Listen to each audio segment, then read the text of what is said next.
Okay, when you want to reach the menu of the car, you need to put your ignition on.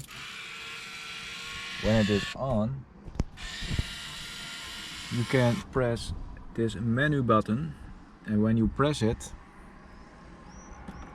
you are in the menu. So now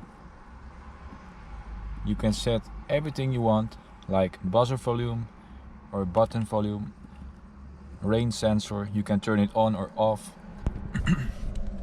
You can also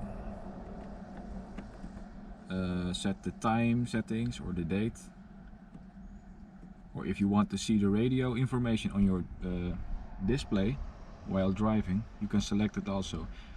You can select pushing the menu button. This is for selecting. This is what for selecting. And if you want to go back, like say we are selecting language, we have chosen English, we just press once here and it's set, and now you're also back in the menu. It's so easy like this. And when you are done, you go to exit menu and then press menu here, and then you're back again. You can also turn the ignition off and you're also the same.